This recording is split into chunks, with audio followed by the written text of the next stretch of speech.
Hi, we've got a great show coming up here on City Corner. We're going to be talking about the psychodrama of finance and trauma units coming to St. Louis. Come on back.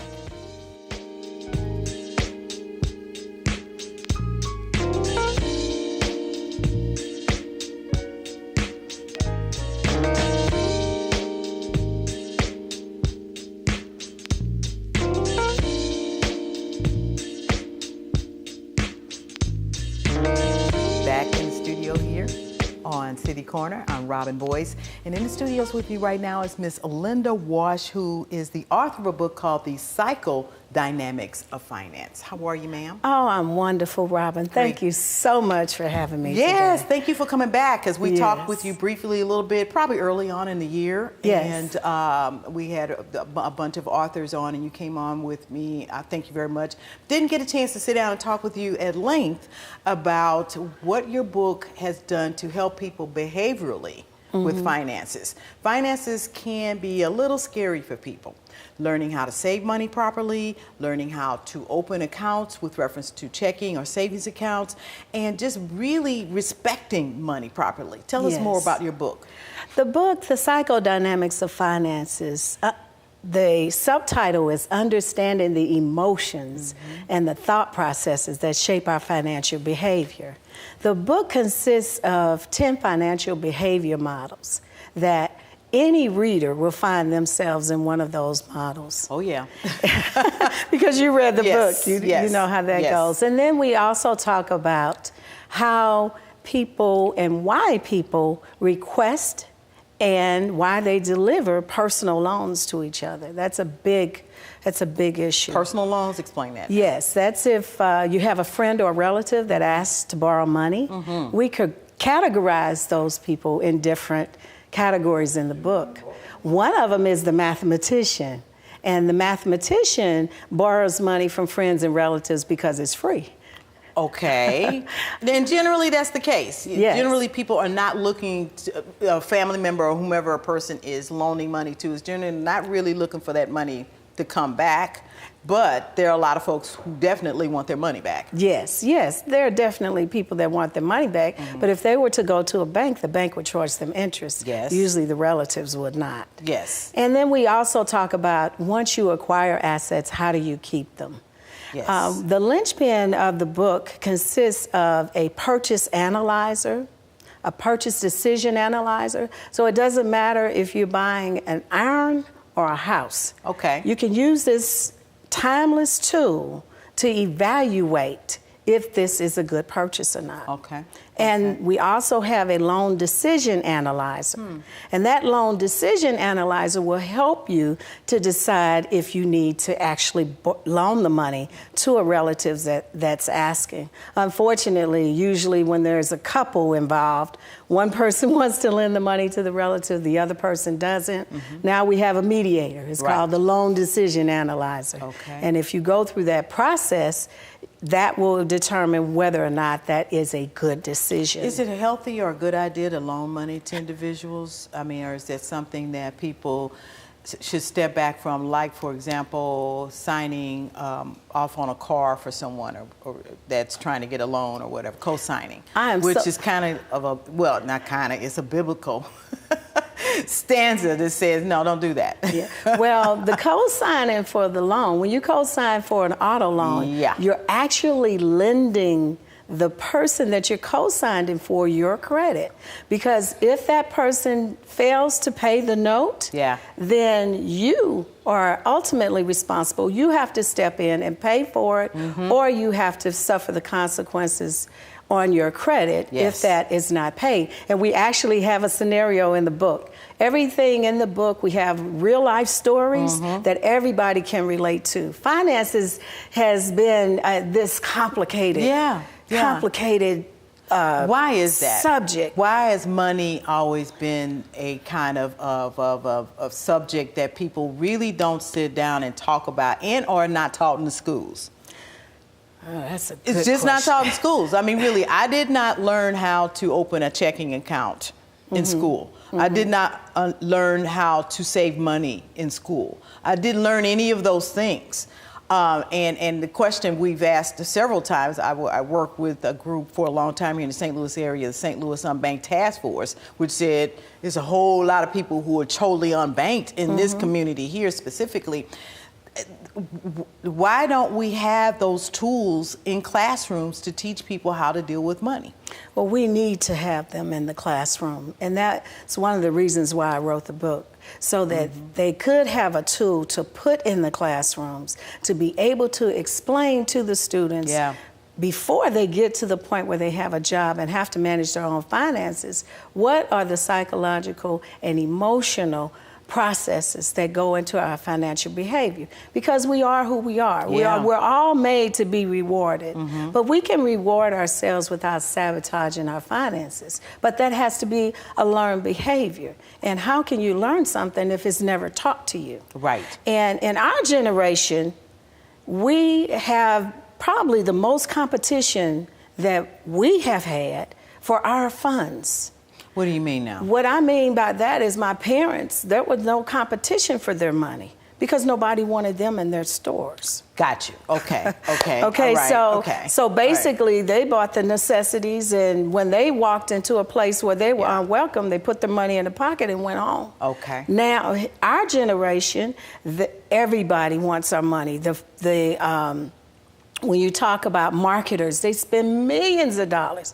Companies spend millions of dollars trying to figure out how do we tap into their need to be rewarded. The psychodrama of getting, or dynamics of getting to people to spend their money. Exactly. And so what this book does, it talks about who we are individually and how can we use that to improve our own situation. Wow. Wow. That can be a bit of a scary situation. But when it comes to teaching and learning, how early is early enough to start teaching people how to deal with money? I think it should start in grade school. Okay. I really do. I know my first financial lesson was from my mother. Okay. And when she was at the dining room table, I saw these bills spread around, and my parents took turn paying the bills. And I asked her, "What are you doing?"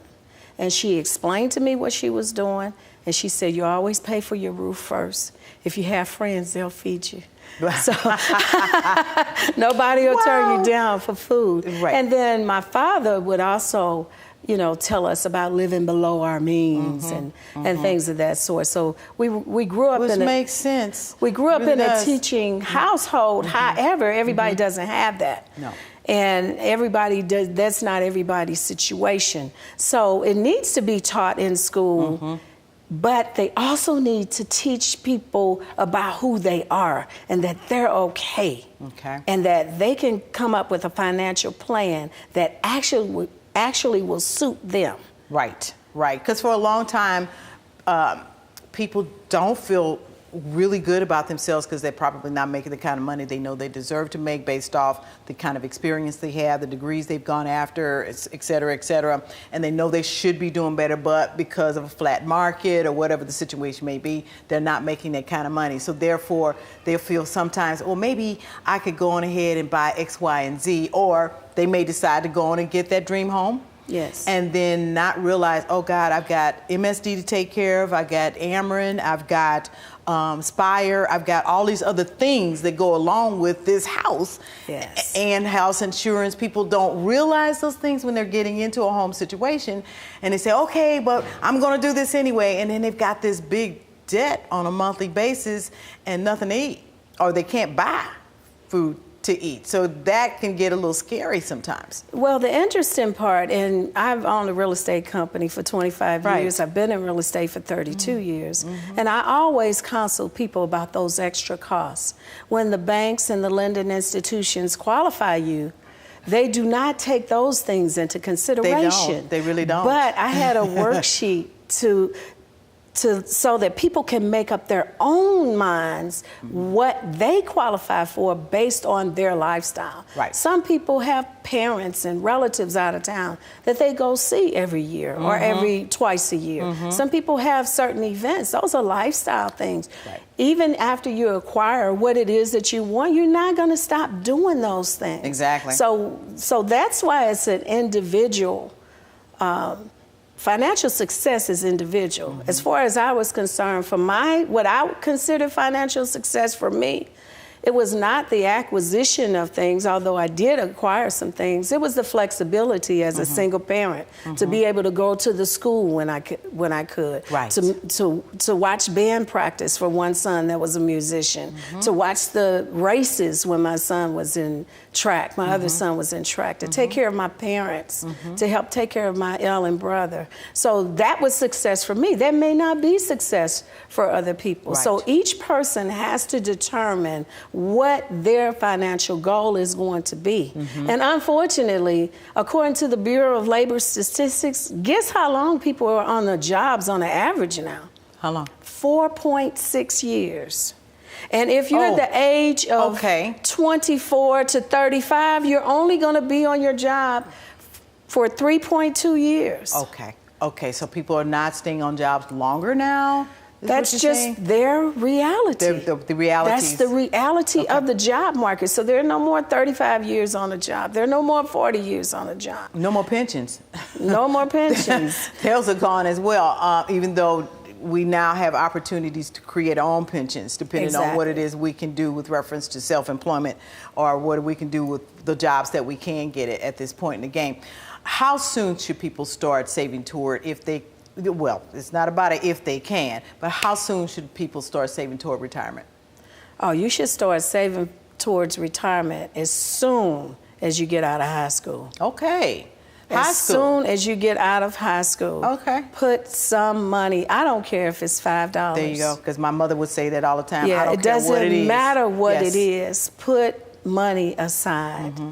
And because you're banking that you're going to make it to retirement. Right. So, and the likelihood is that you will.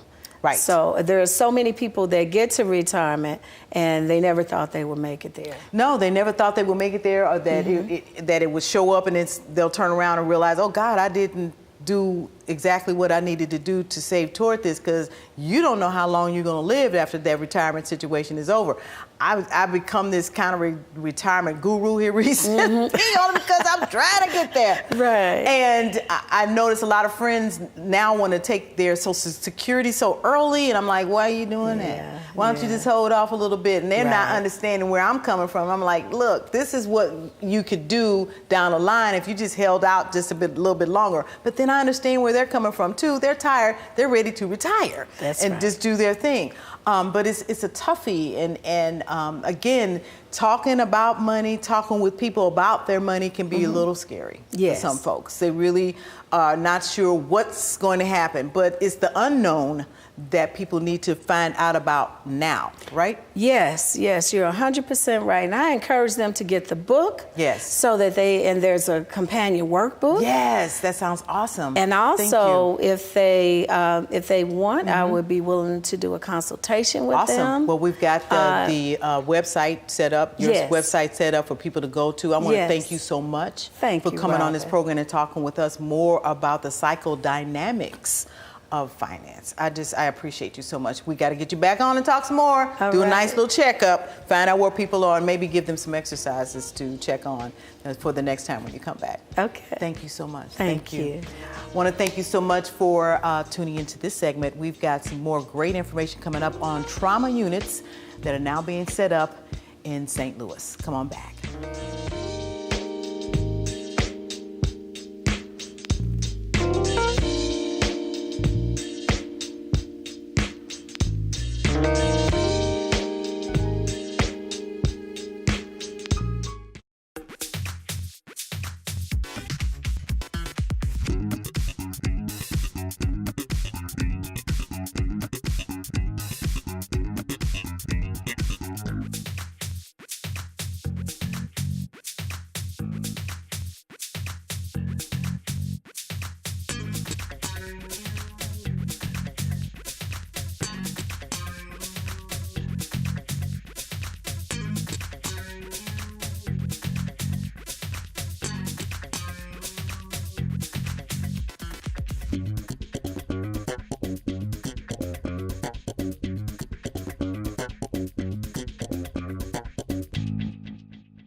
Selfie. Nailed it.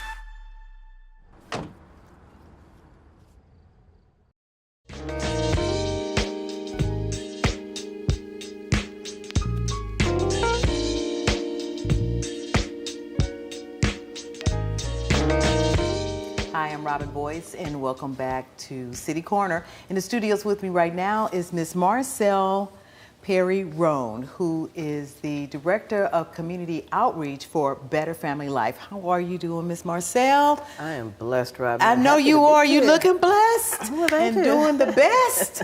I really, really do appreciate you coming in and talking with you. You work closely with James Clark, who's Vice President of Community Outreach for Better Family Life, and you all have been doing some really good, fantastic things in the sense of getting out in the community and knocking on doors and asking people what their needs are, what's going on, what can we do to help. And one of the important things you told me about, you gave me a call one day early, I guess it was probably late winter. You said you opened up some trauma units, or you were about to open up some trauma units in St. Louis. Tell us more about them.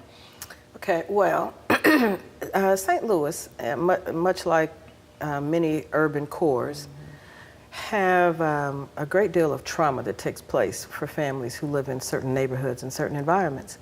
And for several years, as we have worked with residents and done the outreach you were talking about, we have listened very carefully to the amount of grief and sadness and trauma that has taken place in our communities. And we understand that in order to move forward, we have to begin to address that. We have to figure out ways to help the community heal, and to heal in ways that help families, because when you have stronger families, you can have stronger neighborhoods, and when you have stronger neighborhoods, you'll have a stronger city. Absolutely. So, you know, we work to lift from the bottom. Our outreach is in the most challenged neighborhoods in St. Louis, and often it is neighborhoods where other people kind of fear to go. Sure. And so therefore, and it's important that we go, but at the same time, many people say, well, you know, the resources are available for the community to come and get.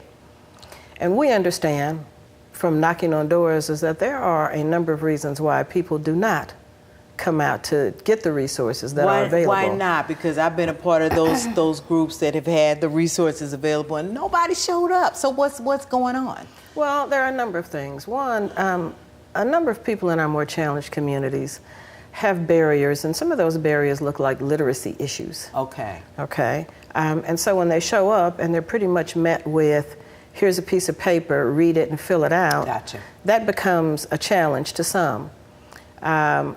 Another barrier is the interaction that they have with folks when they come to get help and they feel like they are talked to and treated in less than respectful ways. Yes. And so, you know, we understand that there are people theoretically trapped in neighborhoods, and so we go door to door to knock on those doors and see what everybody in the household needs. In addition, you know, several years ago, we started doing the We Must Stop Killing Each Other yard sign campaign.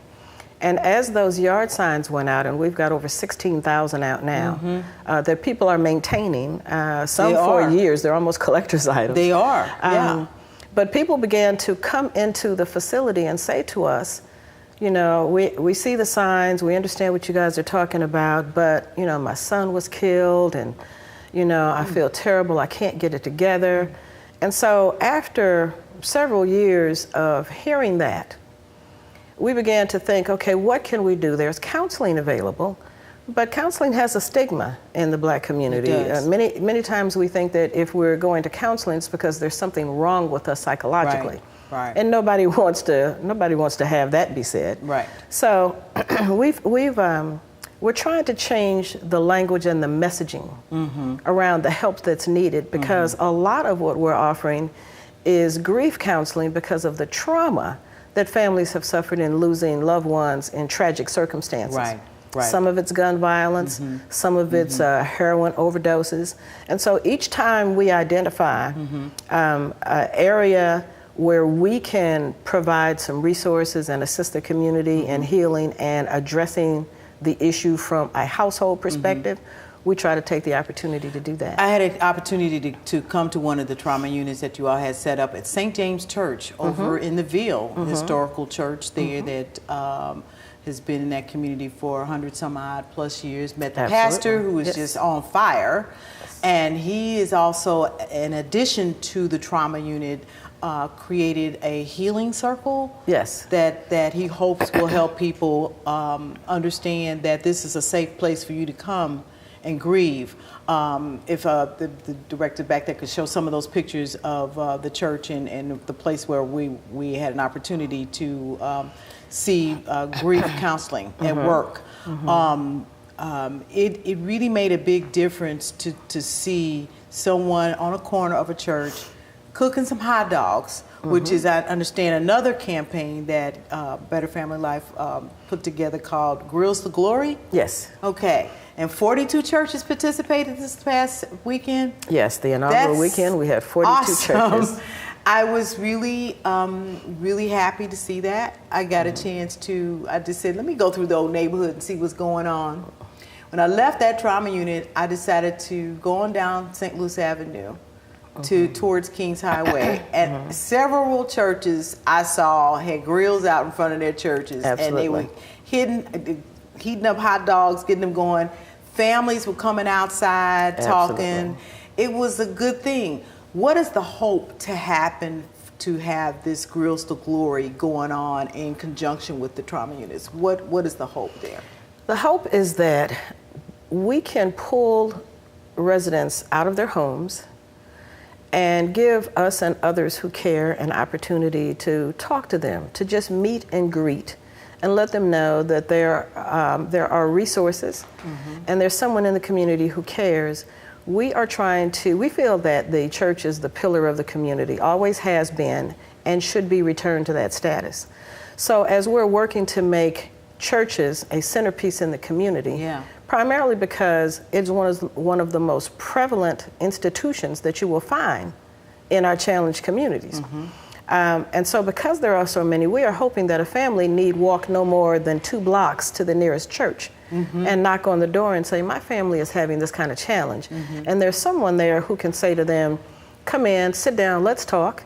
And not only will we talk to you, but we have a resource in Better Family Life that we can call, and they will help find all of the rest of the resources that you need in order to move your family forward and begin to do better. So the hope is, while the pastors and some of the people in some of those churches are out cooking hot dogs and folks are coming up and getting their free hot dogs, food is free, the hope is in those conversations, they'll be able to find out what might be going on with that person in that household and be able to refer them to services that Better Family Life now has available to the community. Or services that we can connect them to that other agencies provide. We are a great connector to resources throughout the area. We work with over 85 agencies and organizations who provide services. There's no need for us to reinvent the wheel when there are folks that are already doing that or providing those services. So what we attempt to do is to connect and advocate so that our residents, if they are hesitant or they've had a bad experience or they go and they are meeting those barriers we talked about, we then serve as an advocate for them. And it's the same thing with the trauma centers. And it's important that we understand the neighborhood trauma centers are for people who have experienced emotional and psychological trauma in their lives. They are not trauma units like hospitals. Medical. Where, they're not medical. However, we have had some people contact us because they're experiencing trauma due to medical situations. So the trauma piece is about trying to help people to heal, to identify the resources that they need for themselves and their families, to begin to get past some of the PTSD that we see occurring in our neighborhoods. And if it were a military veteran and they talked about this, you would say, oh, that's PTSD. But because sometimes it's people who have the same symptoms but who have not been in the military, we hesitate to call it PTSD. But there's quite a bit of trauma. We are trying to shift the question from what's wrong with you to what has happened that leads us to be in this place. And so when we knock on doors or when we do initiatives like the Grill to Glory and people come out, if you take a moment and talk to them, it really generally doesn't take more than a few sentences or a few minutes for them to begin to say to you, oh my God, here's what has happened. My son was killed, my cousin was killed, my husband died. We talked to one mother who lost a son, and it affected her so much that she could not work for a while. Well, yeah. She lost her job. Oh, yeah. She then lost her home. And so she is still trying to dig out of the trauma and the hurt and the pain. So we're arranging for her to have some grief counseling. Very good. She's willing to come out and speak about what happened and what it took her family through, because sometimes, especially for, I think, communities of color, it's very important that we do something. The counseling is good, the talking is good, the grandma's hand is good, the sit therapy is good, but when we begin to turn it around into action, yes, and work as groups together, as mothers together against gun violence, or as we begin to work as children who have lost parents to incarceration or violence or tragic deaths, then that doing, like Grills to Glory, becomes an avenue for you to work it out. Right. To work it through and to do something that might not only help you, but help other people. It's a healing process that it looks like Better Family Life has created and pulled together. And one thing that I can say about what the organization has done over the past few years, especially since the outreach has really gotten deeper, is that you all have approached it with a holistic approach. It's not just a Band-Aid. Okay, we're going to fix this right here, we're going to send you home. You all bring in the troops to try to shore that individual up. We got to have you back on and do more of this. We're running out of time right now, but they can, of course, contact betterfamilylife.org to get more information. And if they desire counseling or want to come into a trauma center, yes, we are open on Saturdays. Okay. From 10 until 12 for walk-ins. Okay. But you can also dial 314-381-8200